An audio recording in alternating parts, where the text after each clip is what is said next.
Hi, this is Zak Mir with the weekend edition of the Bulletin Board Heroes here at Vox Market. It's Sunday, the 26th of September. Starting off with AVON Protection, and there's been a nice saucer-shaped rebound, quite unusual really for on a charting basis. You don't normally see that kind of thing, but shares in an extended oversold period from mid-August and then breaking out to the upside this week.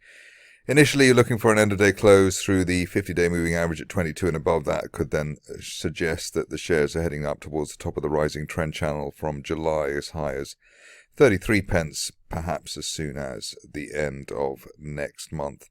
Upside valid while we hold above recent broken resistance at 18 pence.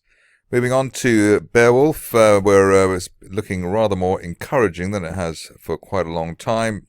Already hit our initial target there around 5.1 pence, and now looking forward to a move to retest October 2020 resistance as high as 7.5 pence. So above 5 pence, or the 5 pence area, looking for 7.5 perhaps by the end of November. The stock which has been flying out of the gate as soon as it was IPO'd is Belluscura, and looks like there's more to come. Nice bounce for the shares off the floor of that broadening triangle in place since back in the end of May. And the top of that triangle heading towards 130, 135 perhaps by the end of November. So looking pretty solid there. Belluscura at the moment, and upside valid at least while we hold above the low 90s. And only really bearish if there was any difficulty with the 50-day line, which is currently near 85, or 83 rather, but at the moment wouldn't expect the price action to go back below the low 90s. Moving on to Cloud Cocoa, where there's been a nice bit of stake building here. I think 15% from zero is the case on this situation, so shouldn't be any problems in terms of the stock holding on to recent gains. Here we've got a rising trend channel in place in September 2020. The top of the channel they're heading towards 2.2 pence, and we could expect that by as soon as the end of this year, while we hold above the recent 1.3 pence, 1.4 pence support area. On to Cornish Metals. I was looking for the shares to break higher actually back in June, but we sort of double topped and then came back again.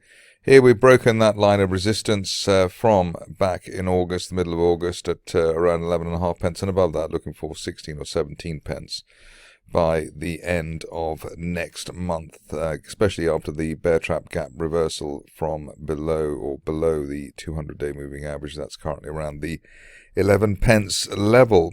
Nice to see a decent push for likewise to the upside. Initial resistance here around 38, 39 pence, but above that we're looking for further significant gains in a situation which rather reminds me of the Belluscura chart. We've got a rising trend channel which probably has its resistance line there heading up towards 57 pence, and that could be seen as soon as the end of next month while we hold above 38 pence on likewise. Haven't looked at Nostrum for quite a long time, and let's hope that the shares are going to deliver on the upside on this occasion. The reason for inclusion today really is that bear trap, that final low there around the 7.5 pence level, 7.16 pence level, in fact, which just took out the lows of last year. Quite a nice reaction since then, and key reversal to the upside on Friday. That suggests that a break of 10 pence on an end-of-day close basis could take the shares up towards 16 pence perhaps by the end of November, so looking rather more positive there for Nostrum. On to Stanley Gibbons, which I don't know whether it's got anything to do with NFTs at all, but here we've got a rather better picture with that island reversal for the shares, and above 2.8 or the 2.8 pence area, and the floor of the latest gap to the upside, looking for a retest of November 2020 resistance as high as 4.2 pence, perhaps by the end of this November. Tasty is next, a stock which I missed on one of its previous rallies, but I'm not going to make that same mistake again. Here we've got a rising trend channel in place since the summer of last year, up at the top of the channel heading towards 10 pence and that target value while we hold above the 50 and 200-day moving average area and the floor of the channel around 5 pence. So above 5, looking for 10.